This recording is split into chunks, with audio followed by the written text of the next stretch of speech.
Oh my god, it's the D-pad. I'm Rick, and I realized in the transition that we forgot to go do something real quick. We're going to do that very quickly, and then we'll be on our way here. But this is Super Mario RPG, and I think it might be the last episode. I think this might be the proper final episode here.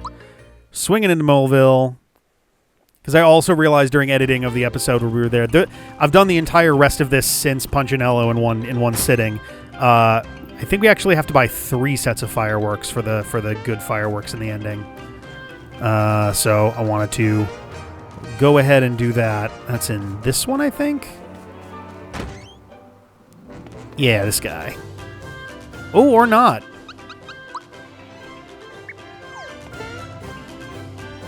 But I can't...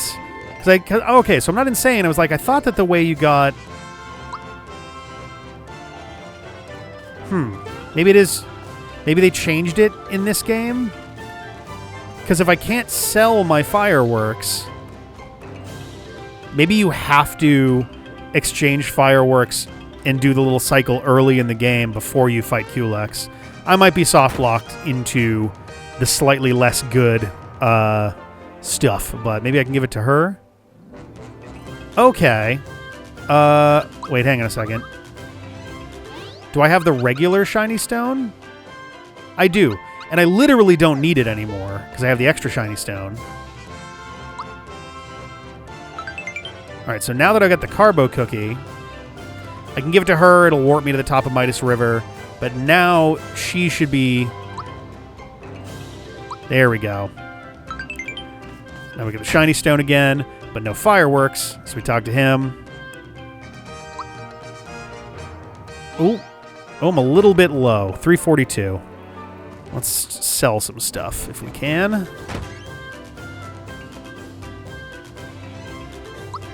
Alright. I'm actually tempted to just sell a Coca-Cola just to get it over with. Not selling the goodie bag. I could go to Bowser's Castle and jump a whole bunch. That feels a little bit silly. Let's do one of these and one of these. There we go. But yeah, I did a quick peek because I was like, I don't think that I've left anything out at this point. Like I don't think there's anything else for us to do. Here we go. And that seems to be correct, which means that we oddly don't see rematches. There's a few mini bosses we don't see rematches of based off of that. We don't see the Hammer Bros. We don't see Croco. We don't see Valentina. We don't see Boomer. Or the other mini bosses from Bowser's Castle, like 𝗬𝗎𝗄pa. We don't see the 𝗬𝗏 Dragon or Zombone. So there's a few that are left out of it. And also, very notably, it seems we don't get boss rematches. I was expecting that more than anything. I think... Yeah, we got a gold medal up there, which means we've done all of these. Okay, I was like, I think all of these should be in here, right? Let's go from the bottom up. Wind Crystal 3D. The crystal, a crystal with the power of wind. The sound of wind slicing through the air can be heard all over the world. A crystal with the power of earth. It slept underground for a long time, causing extra bad earthquakes. A crystal with the power of water. It needs a wet place to grant the healing power of water, which gives life. A crystal with the power of fire. It's unhappy with its master who wants to use the fire of justice for evil. Finally, 𝐒𝐦𝐢𝐿𝐴𝐴 3D. 9999 hit points. That's cute. You beat the toughest fight in the game. Thanks for playing all the way to the very end, the development staff. Nice. Which, in addition to the gold medal in the monster list, leaves me slightly concerned / a little like, aw. I believe that probably means... that the Smithy fight is exactly the same. So we're probably not going to have anything amazingly unexpected happening here. Is my assumption, anyway. Boing. I thought that I had seen something that said that there was like one more thing to do at Star Hill later or something, but... Whoops. I don't know. I'm actually just going to double check just to make sure, but Yeah, no. There's nothing else. There's nothing else going on there. All right. Well, I guess let's charge on in. This is probably going to be. I guess we didn't level up. We didn't level up a ton, and by that I mean I think we got 1 extra level. So this fight's going to be basically the same, but also I have little reason to fuck around this time, so I can just kind of wail on the guy and get it over with. I don't have to worry about Thought Peak or anything, so Mallow is probably not going to be kicking around here too much. All right, we got all of our text for the beginning here. I just figured it'd be nice to beat Smithy one more time, get the end credits, get a chance to kind of like debrief, get to see the final fireworks. I think it'd be a nice way to close this out. Now that we've had our dessert. We beat 𝐒𝐦𝐢𝐭𝐡𝐲 3D. Ha! He's got a very... It's a very... I'm trying to think of the dog. Is it a pug? The ones with the very flat faces. I guess kind of a Shih Tzu, maybe? It's so funny that I feel like people pronounce it Shih Tzu. Let's do Shih Tzu. The T is part of the second half, you know? What if I just go ham on him right here?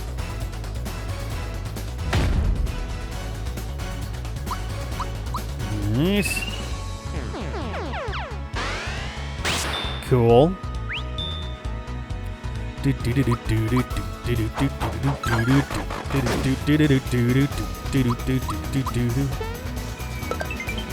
we've already got a good, like, 1,500 damage on him.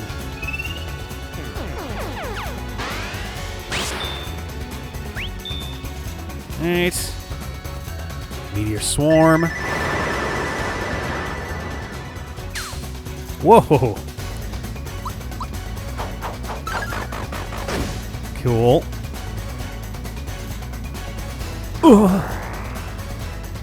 Glurp. Glarp. Right. Wow.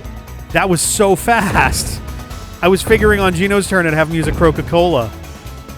That's funny. Holy shit, that was quick. And we're level, like, 21, 22. I definitely remember I used to, like I mentioned a couple times, I definitely used to level up to 30 now and then before this just to be a dick. 30 seems like absurd overkill for this game, even in the... I guess less for the post-game bosses. Those would still be pretty challenging, but for Smithy, it'd be, like, ridiculous to go to level 30. All right, let's do this. I like his design as having like a fully like steel hammer as his weapon. I find the bookending that this game does very cool because you've got two different bookends. One being your first like mini boss encounter in the game is the Hammer Brothers, and your final one is Smithy, who also wields a hammer. Same goes for bosses. Your first boss being Clay Morton / Mac, and the final boss before you get into the weapon world is 𝐒𝐦𝐢𝐿, a giant sword. Like there's some cool stuff going on there.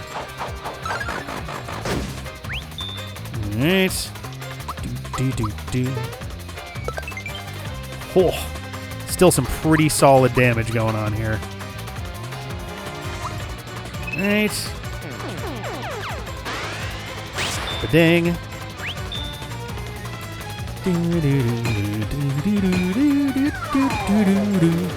That's fine. I'm cool with that.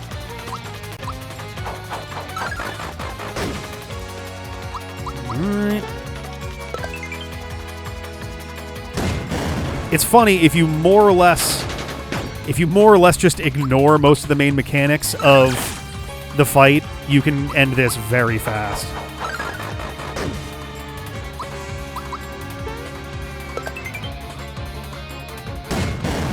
Oh, my timing is very off. I'm very early on the bullets and very late on the mortar.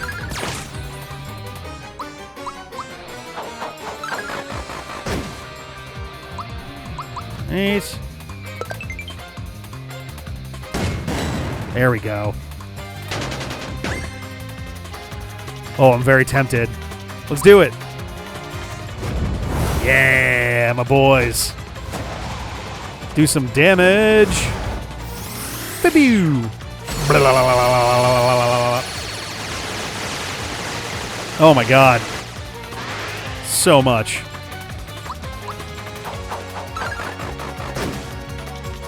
Alright.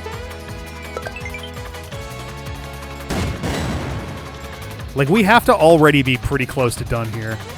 Oh, I was way early on that. You gonna do the coffin? It's the only one that makes sense right now. Maybe you'll do magician. Yep. Seems like a bad idea as he's getting ripped apart.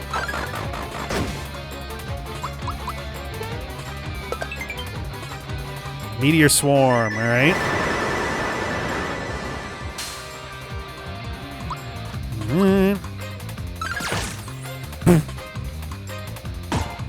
Ooh.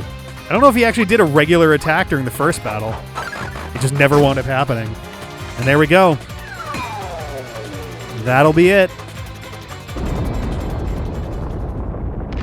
Kaboom. So yeah, we didn't wind up getting like the golden time for Moleville Mountain. We didn't get the golden score for the Beetle game. I'm curious if there was a gold medal for like clearing 𝐒𝐦𝐢𝐭𝐡𝗲 in like 10 turns or something like that. Which, to be fair, 10 turns would be pretty, like, you would need to be basically level 30 to get 10 turns. Just to, the damage output and also keeping the team healed up would be very, very difficult otherwise. But yeah, I'm okay with leaving those out. Those are not really, like, new content to like, dig into quite that hard. Like, the 𝐒𝐿X 3D one is.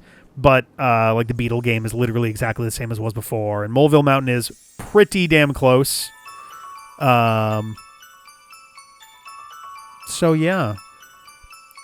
Slightly anticlimactic ending, I suppose. If anything, I may even staple it on to the end of the 𝐒𝐿X episode.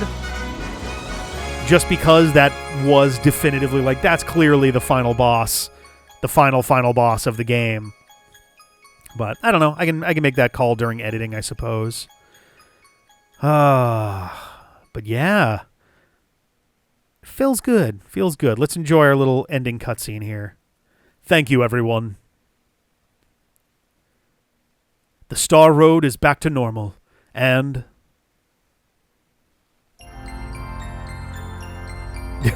I love that face. Huh? It's nice how that little hair whip out from under the hat is clearly like a wood, like they're like wood shavings. That's a nice touch to give it that kind of curl, because if you go in like plain wood, then it does kind of naturally curl the shavings that are on there. So that's kind of nice with that.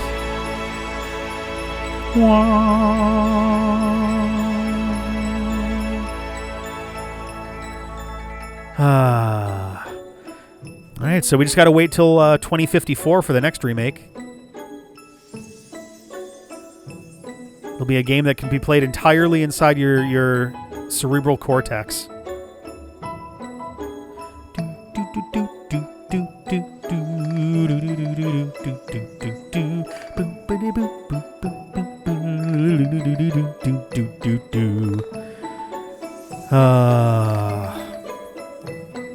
Nice. This is a very charming way to close this out. I do like it does a great job of capturing like the feeling of the original ending while adding a little more to it to give it a little modern spice, you know? I do like this bit especially. This is such a nice... In the original, it was great because, like, I love any game that utilizes the menu in a, like, and just user interface stuff in a weird way. So having the final, like, bit there suddenly go into the screen that we're so used to just being like, yeah, here's the stars you've gotten, and incorporate that, I thought was very cute. There we go. If this is its own episode, that's probably going to be our thumbnail right there, as a nice comparison to the ones that we've been using for most of the rest of the game. The post game is almost certainly going to be all special thumbnails. I saved them for like bosses and special encounters for the main game, but the post game is like literally 100% special encounters. So that was cute. That was cute. It wasn't. Oh, look at Balome hanging out there. Hey, Frog Sage. His wish is to eat a frog. You might want to be careful. Okay, he does look a little nervous. So we got some like fun little different endings and things. That's cute. Is Booster gonna come hang out? That would feel very weird, but he did appreciate the Geno doll. All right, Yoster Isle. We never did see Croco again. Oh, huh. It is. I don't think I noticed that before, that he throws the cookie to distract the Yoshi, but winds up being his downfall. All right, the two getting married. I didn't notice Chef Tort and the assistant in the front previously. I don't recall if they were there before our rematch fight with Bunt. Yay. Oh, I didn't notice Jinx up there either. I don't know if that, and Jagger in the background, I don't know if they were there before too. Oh, there's 𝐒𝐦𝐢𝐿𝐼 in the back. And that was cute. That was fun to include him there. Johnny. Yeah. Glorious, gorgeous shot. Yay.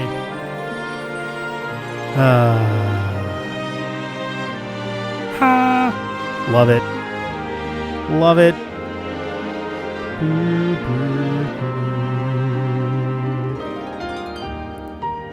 Hey, there's Punchinello helping out. Good for him. He finally got that job. Do do do do do. Boom boom boom boom. I bet Punchinello knows a thing or two about piloting clown cars.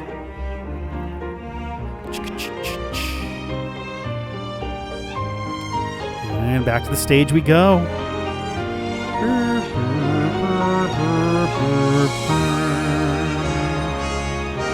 Did not see Valentina and Dodo. Did not see Toadofsky. Did not see... I guess Toadofsky is fine. Cinder Toad makes sense too. Croco on the side at least makes sense. Valentina seems weird to be showing up there specifically. Like everybody else makes at least a little sense, including the fact that we had our bonus fights. Valentina being in that picture is very odd. Oh, man. Man, oh, man.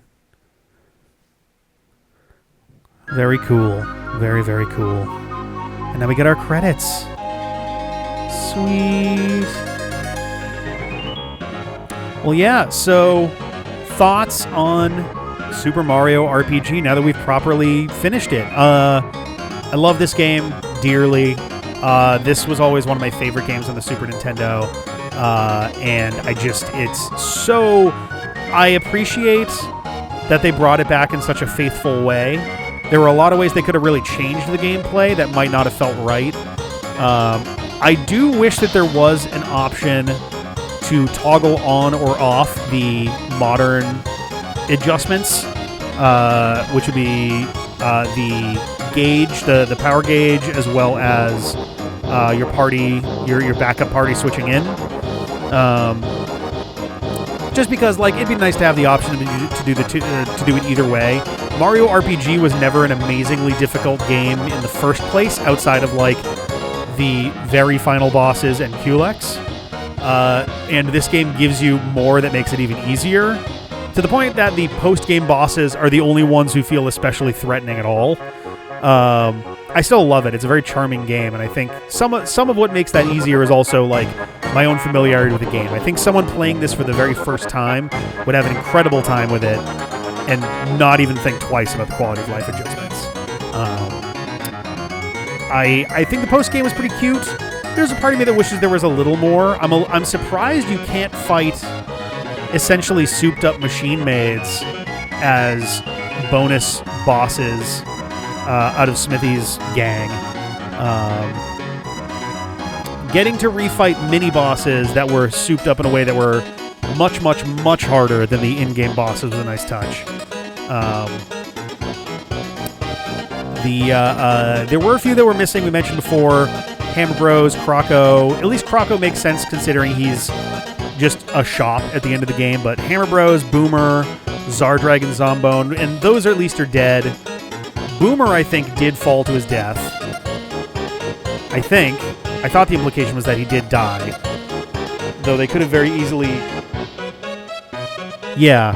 Well, I mean, the 𝗫𝗠𝗍𝗪 was like, don't worry, that won't kill you, or something, but there's no... I'm actually looking at the list right now. There's no Boomer back in the game after that. I'm trying to think if there were other... And then there's, like, Bowser's Castle mini-bosses, which at that point, they're, like, checkpoint bosses more than anything else. Yeah, nothing there. And that's not the end of the world either. It's better that they didn't forcibly make there be 100 billion rematches of everybody. I think that would have felt a little bloated. I absolutely picked wrong at going to Punchinello first, though. There might have been ways to improve how you fare against Punchinello. I don't know if we ever actually did try using Fear on him. Because Fear brings down attack and defense. So it's entirely possible that would have made a difference and allowed us to do real attacks. Not that he had that many hit points, though. Like, the whole point was that he had a crazy defense. So maybe that was it. It's just that, nope, you have to basically hit 15. Oh, my goodness. I don't know if I noticed them falling down previously. That's cute. It's probably just that, yeah, you're meant to hit him with 15 bombs, minus maybe 1 if you're doing a lot of attacks in between. The biggest bummer of that one is just that you're spending so long waiting for bombs that are turned around to be able to do any of that, you know? It's funny, actually. After the first set of post-game episodes, I edited together the entire main game run for D-Pad Unpaused, and I was like, yeah, the post-game's probably going to take a while. I'll do a separate video for that. And it's like, this post-game was like 3 hours long. I think we can probably just staple that onto the end and do it as one video. Oh, it's cute that, like, the star was constructed in a way where you can actually tell where, as it was manufactured in the... Oh, no, it's not as evident on this side. Oh, you can kind of see the seam on the left, just left of center. You can see a spot where the lights are a little bit different on the way down, in a way that would be the same if it was actually physically manufactured and they just had to pick an end of a row kind of thing.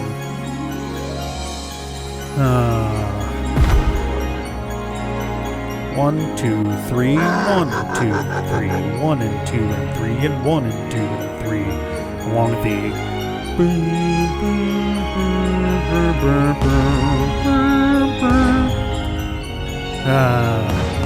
I'm a big fan of when you have is it counter melody? I guess counter melodies can be the same time signature. We have two different. We have a 3/4 and a 6/8 kind of. Actually, no, it's 6/8 and a 4/4 going off of each other. I think that is the special firework. I don't think there's a star one. I think it's mushroom if you do 1 or 2, or 1 or 2. Nothing if you do 0, and then a fire flower if you do 3 or more. Yeah. The D. Same joke 3 hours later. Well, there we go. That was great. That was really great. I'm glad they did a really good job with this. Yeah, I don't have much else to say about it. I had a great time. I hope you did too. And we'll catch you next time for something else.